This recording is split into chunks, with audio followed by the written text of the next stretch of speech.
Hi, everyone. Ann O'Connell with OC Publishing here, and welcome to the author journey. I hope you're having a great afternoon. I hope you're ready to sit back, relax, and have a cup of tea, or maybe if it's later, a glass of wine, or just listening ear, because today we have a really special day. It is party time. I have my sparkly shirt on because tomorrow is launch day for our Takes Chicago. Tomorrow, November 15th, launch day for the sequel to this baby, Rise, A Girl's Struggle for More. Both books are based on the life of the author's grandmother, Diann Floyd Boehm, and Diann is here today to help celebrate this amazing milestone. These two books have been a real labor of love for her, and let her tell you a little bit more about it. So welcome, please, Diann Floyd Boehm to the author journey stage. Yay! And it's so great to be here. And can you imagine we have two books out about Ruby? It's amazing. And who knew, right? So these are, I just love the feel of them, and they vibrate with the history and the passion that you bring to your writing, and that your grandmother brought to you. And ebooks are great, but boy, it's just what is it like to hold that book hand? Oh my gosh. First of all, I just want to compliment and make sure we give credit to our wonderful person who does the cover, because obviously I didn't. It's David Edelstein, he is brilliant. He lead designer, and he does a brilliant job. brilliant. So when I wanted to say that because when I opened it up and for the first time I saw it, I was like, "Oh my gosh!" It was just so beautiful. And the first one, who has grandma at 16, and this one, she's in her young 20s, and she's so beautiful. And it really shows by having the pictures. The growth, from a 16-year-old to now, Oh and my and of course, 16 was almost considered an old lady, back then. Yes, It's real yes. important for the listeners and viewers to understand. When we think 14, we just think teenagers, but you weren't a teenager. You were either an adult a child or an adult, and it was time to get married, right? So, Oh my gosh, and talk a little bit about that. That sort of aha moment came when you were traveling with mom doing research for the first book. That just you had so much material that we decided at the end of Rise that there was more to be shared, and people were asking for it. What did that feel like to be on the road visiting Oilton and Drumright and the museums, and discovering, and of course hearing stories from your mom and your mother? Like, what yes. did that process feel like? It was pretty awesome. Thank you for the question. Grandma and or I'm going to say Ruby, so people don't get confused. Uh, Ruby and my mom, who is Mabel, always shared stories because that was a way to help me grow up. And I, you came by the storyteller, honestly. Absolutely, absolutely. And but when I told mom I wanted to do this, and then I really studied the train system at that particular time period, which took a lot of Mm, studying, by the way. Which train track did she probably do? I mean, I knew where she left out of Drumright, but where mhm, were the stops? And mhm. of course, now we have highways and you can just zip by, but we actually followed the actual train tracks and stopped at the different locations. And that was a phenomenal experience because I really like, mom's like, it's so hot. And I'm like, Mom, just turn the air conditioner towards you. I want to smell. Yeah. Because Experience what you experienced. Yeah. yes, because luckily, Oklahoma has still so much of the beautiful farmland. And Hmm. so when you're following the tracks, I mean, I felt like I was really seeing what Hmm. my grandma was experiencing. So that was pretty awesome. And Brought by you the closer time to we her. made it to Missouri, to Chillicothe, where she went to Mm. college, I mean, it was the train station was still there. It was a restaurant now, but it was still there. And and then I was like, "Oh my gosh, she had to walk up this massive hill just to get to where, the Nice. cars were." Yeah. So, it really helped me have a real feeling for what she was doing. I remember my mother saying, "Well, you can walk up that hill if you want, but I'm 70 some years old and I'm not walking up it." I'm staying here. Well, and how amazing, and well, and I know, and our listeners may not know that you have a background in theater arts. You went to university and did drama. Um, and were you actress or doing your stage work? You did you really immerse yourself into a character's role like you did when you did the research for Ruby? Absolutely. Yes, I actually would put on the music from the 1920s to help set the mood. Oh, I went to an antique store and just really looked at see if I could find some things from the 1920s, which I found a mhm. lovely little dress that I still have. I Oh, mean, I nice. couldn't even get my thumb in it, but but, just having it there and glancing at it or listening to the music, and, um and then I put out some of the hats that my mom has that I now have, and, Mhm. just sort of set up the environment to kinda get me going. Uh, Mhm. Well, and it worked obviously because, you really do get drawn into that time and place. And as you said, it's the 1920s in Middle America. The first book, was Ruby was early teens going through high school. Um, mhm. so talk a little bit about that transition. So in this book, you know, she's in her early teens to mid-teens, finishing high school and living in a time in an era where really your pathway, if you even got to go to high school as a woman, a female, was immediately into marriage. But that didn't happen with Ruby, did it? No, she was very blessed. My, great-grandparents were forward thinkers, Mhm. and, they really felt that, she needed to go to high school, Mhm. not college, but Mhm. to have a high school degree. Now, back then, people graduated high school at 16. Mhm. We wasn't till much later that the other 2 years were added on. Mhm. And so but Ruby saw her older brothers going to college, and she's like, "Man, I wanna go to college," I have a brain, right? And so, and really that's when I think about because now I'm an educator, right? And I am in the schools sharing books, and I hear things. So I'm in schools, not just elementary, but all the way through high school and Mhm. helping with creative writing, and I Mhm. hear the young kids speaking at, relaxing and everything at their lunch breaks, and they're like, because let me just say, I'm living in a different country, and I'm also Sorry. visiting different Right, countries. That's right. important to know. So, when I hear people from various countries, young kids say, "Oh, well, I'll just let the government tell me what to do." That's Mhm. so foreign to my ears. Mhm. And and then I started hearing it in the American schools, and I was just like, "Wow." And that's what really got me to write this story because I wanted people to find their dreams, their passions, and if someone from 1904 who's not supposed to go to college Mhm. insists on going to college and makes it happen, Mhm. then, we can do that too.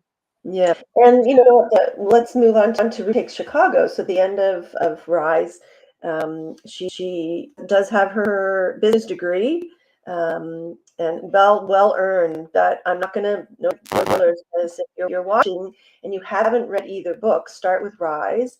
Uh, Yes, you could read them, just separately, but I would start with Rise. But at the time, there's a lot of change going on in the world and in America. She leaves her hometown amidst, the sort of the fight between the horse and buggy and the motor cars, and then she's in the big city of Chicago.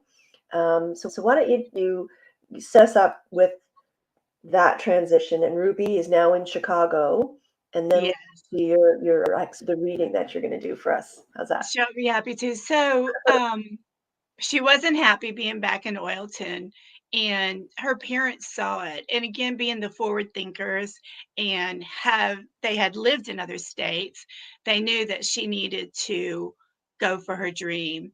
And her daddy really felt that Chicago was the place, and they had talked about it, and that's how Chicago came to be. Mm, And he also, being a Freemason, had friends in Chicago and could set up a safe place for her to stay while she gets settled. And but it was like moving to a foreign country for her because it was a huge city. I mean, Tulsa was a good city. Lots of things were going on in Tulsa. Um, and if you studied the architect of Tulsa, they were ahead of their time actually than some of the other states. mm, But Chicago, again, was competing with New York. And way so ahead. it was even the population's bigger, the women's rights were going on. And so it was an exciting time to be a woman in Chicago Mm, as far as you wanting to be progressive. At yeah. the same time, uh, Ruby was shocked to see that as progressive as Chicago was, there were still barriers to break for women working. Yeah. Um, Yeah. so, Yeah. yeah. Yes. So do you have a piece picked out that you're going to read for us? Actually, I thought I'd just read a snippet at the beginning and then Mhm. skip over to where a funny thing happens when she gets her first job, if that's all right with you. Perfect. I'd love for the viewers and listeners to feel the excitement that Ruby had when she got off the train. Excellent. Chapter 1, Ruby arrives, August 1926. The long charcoal gray passenger train slowed down, blew its whistle, and pulled into the Chicago train station. Ruby sat there for a moment in shock. She knew she needed to move, but it seemed impossible for her to really be there. Finally, she came out of her stupor, gathered her belongings, and put her light pink cloth hat on, and stepped off the train. Ruby looked around the giant train station with people hustling to and from their destinations.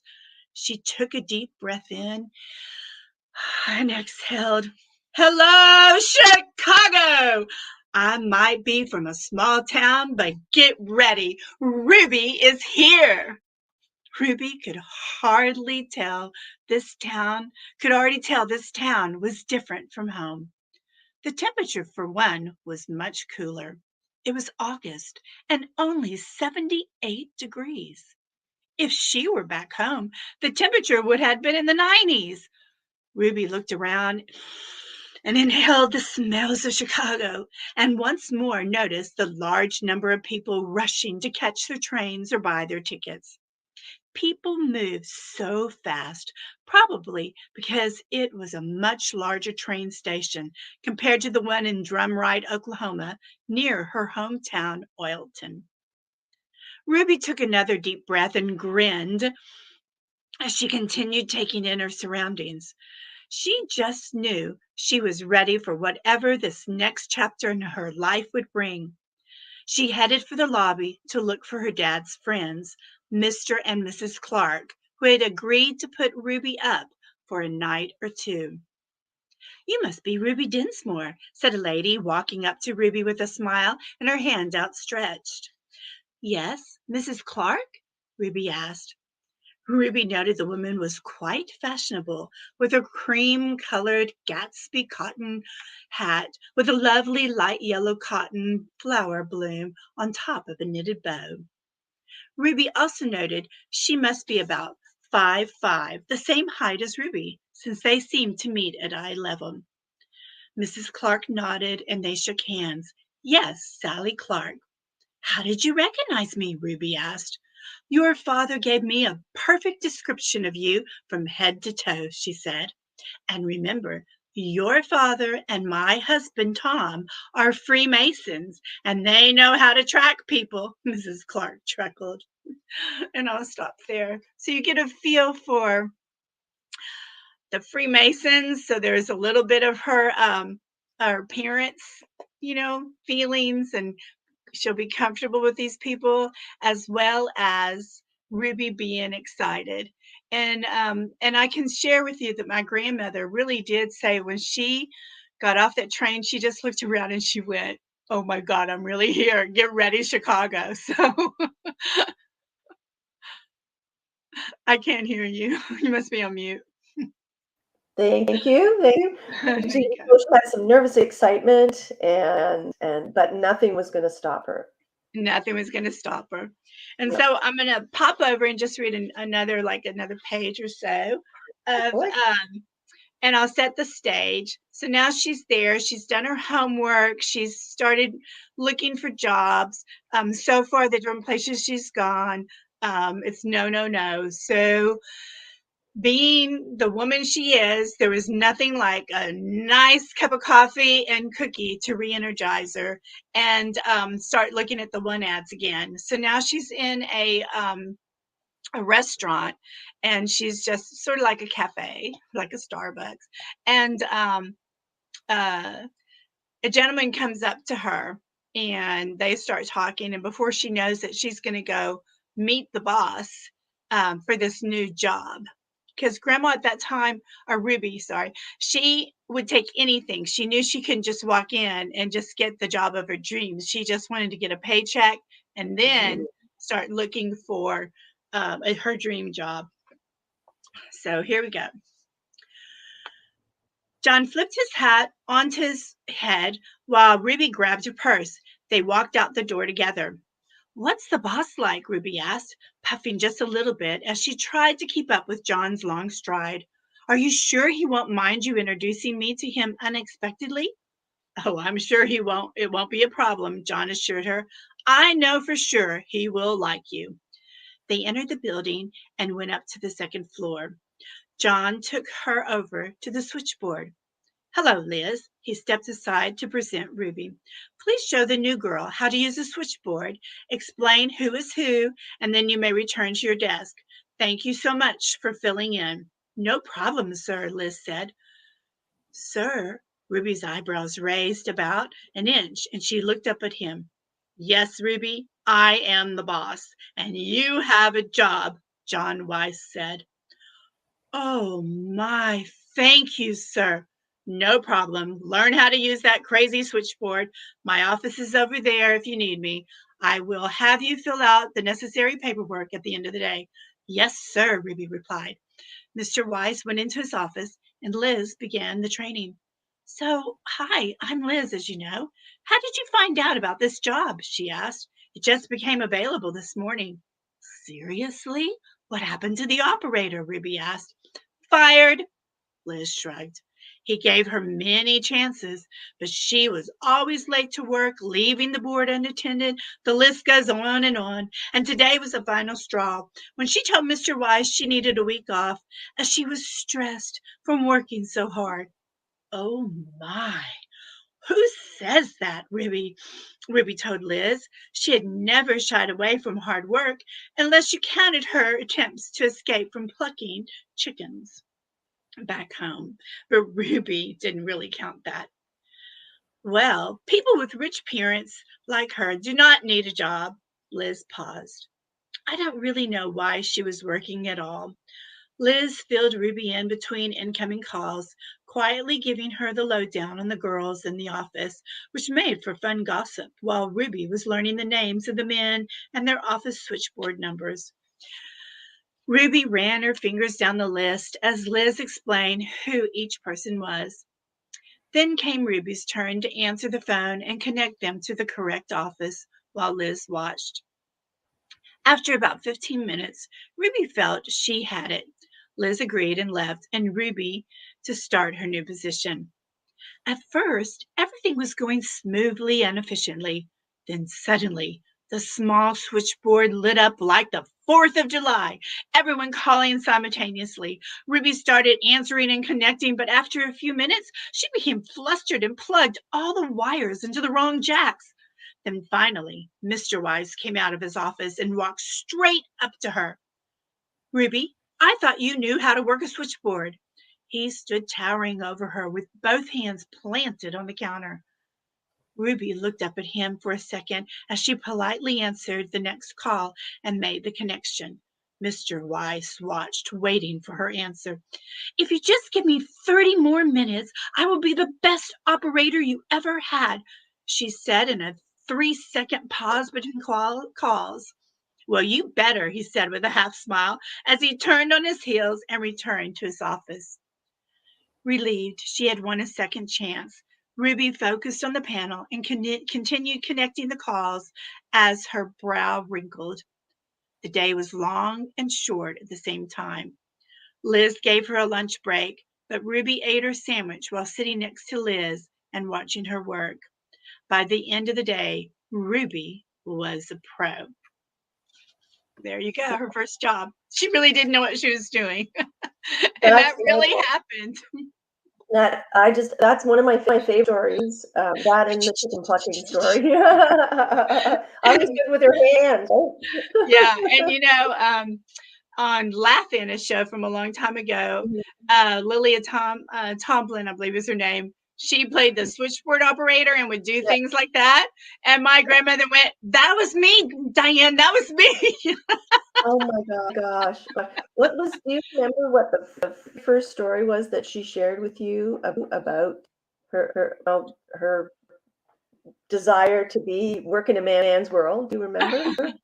um, there's so many stories, but in regards to work, my parents always believed that we all should learn to save. So even if daddy gave us an allowance, we had to take 10% of it and put it away for tithing, Wow, that's to help awesome. others. And that was a really great lesson. And we all, in those days, people were really excited to turn 16 and, be working towards getting out of the house and being independent. And so, at 16, you were going to get your first job. And so at 15, grandmother was like, "So what do you think you're going to want to do?" And so forth. And of course, I'm like, "Well, I'm going to be like my mommy and be a nurse, but they won't let me be a nurse at 16." Mhm. And candy strippers don't get paid. And grandmother Right? says, and I remember grandmother, saying, well, she tutored for earning a little bit of money. And Right, that's when right. she shared about her tutoring. And her parents would see some money, but they didn't know she was saving, as you find out in the first book, towards going towards college. And college Because wasn't like it is today. well, yeah, kidding. So she was saving secretly. She was watching Hmm. her older brothers go to college. She had a very, very close relationship with her father, which you learn in the first book, Hmm. and would sit quietly and listen, to business meetings. That's incredible. Like, were you curious like that when you were Yeah, growing up? absolutely. On my first job, because grandma said, "Look, you take a job and it's not your job forever, but you learn how to be an employee. But you Hmm. also watch your boss. What was it that made him be able to get that job? And Hmm. start paying attention, because no matter what job you take in life, those skills that you're learning and watching from him, you absorb because you can take them with you." And I thought that was a great piece of advice. Sounds like an absolutely incredible woman. Like, what? How blessed, hey? Oh, yeah, I am so lucky. But, her mama, was ahead of her time too. So, if Mm, she, I if she had 9 children, but at the same time, if the doctor wasn't around, they would say, her name was, Zula. mm. You call, and they call her Zoo. You call, Zoo, because she's the closest to a doctor you'll have. So she would deliver babies and fix Wow, people with broken arms and anything if the doctor was somewhere else. So that's that was incredible. a good role model. Sure, for like 3 generations back. That's incredible. So, when did you shift from thinking maybe I'll be a nurse to I want to be on stage? Well, I got the stage bug at 10, so Hmm. I love being on stage, but, I really thought I would always be a nurse up until I turned 16, when I wanted to be a candy striper, and, Hmm. I even had a talk about that with my mom towards, the end of her life and everything, and, but, you didn't get paid as a candy striper. And so I knew I needed to make some money. And bless you. And then I just loved being on stage and singing. And I decided I really wanted to go that route. Oh, that's excellent. Well, you would have made a great nurse too. I volunteered for a long time at the Children's Hospital in Austin before we moved overseas, and then I ended up putting on shows and directing shows on a Sunday for all the children. So Yourself, right, I right. just couldn't help myself. That's right. So Well, and I'm then hoping to get back to that actually. and obviously your love of children and theatrics has lent itself to writing of children's books as well. So not only do you have these two amazing historical fictions. I mean, you've fictionalized the life of your grandmother, but there's a lot of solid research and background that goes in them. And But you also have written many children's books. We started working together. I was looking back in 2015 Isn't that was the amazing? very first Little Girl Moon that was published. So, boy, it's an exciting road. So It's Ruby. an exciting road, and I just want to tell the viewers that I feel so blessed that you said yes, and then you taught me so much. Um, Diann, stop going down the rabbit hole. You need to get back to the point, because Some rabbit holes are good to go down, right? yeah, but it was Like on just a so train ride. fascinating because in school you study the 1920s, but you just kind of go up, and the next thing you know, or you're back in World War II, right? And Yeah. this was just like so interesting and exciting, and also to realize that we being the people who watch movies like me, Mhm. you glorify the 20s and you think everything's like that. But in middle America, we hadn't caught up with the New York Mhm. sophistication. So there's Mhm. this real innocence. And that's what I also want people to realize when they read Ruby, is that it's really true. She was so innocent. And I see so much of me in her, um, to be in this big, wide world. Yeah, So yeah. it's, But you know, again, determined, so being brought determined, up right? small town, rural America, and being determined and moving and landing that first job, you really the beginning of the book of He Takes Chicago, your heart goes out to her because she's pounding the pavement day after day. She's got the newspaper out, like looking for a job back then, and even when you and I were, in our teens and 20s, it wasn't the same as today. There was no internet, so it was the Yeah, newspaper and a red pen that you circled, and out you went and pounded it. And she that's would right. even walk to businesses that didn't have a sign on the door. And even if they had a sign that said position filled, she went in anyway. So it really, I think that the life lessons are extremely valuable. And there's some fun, spicy stuff in there too. Yes, she made up for not dating, and of course that was another thing I learned, Dan, if we still have time, is that dating was not a word, a term. It didn't become actually used until the mid 1920s, because Mm-hmm. the parents picked your beau, you courted. Yeah, So yeah. And they're and walking and right, by. and so quote date meant that you were a prostitute to some people, because you a man paid for your meal. So the Mhm. older women went, "Oh, well, we know Yeah, what did he what get happened." for So return? again, another rabbit hole. I was like, "What?" Oh my gosh. So it's real there's a lot of it's chocolate, both books, and tomorrow we launch Ruby Takes Chicago launch day.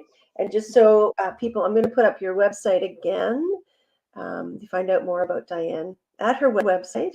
And we also, for just the rest of this week, we have the ebook on for 99¢. It's a launch special, door breakdown special.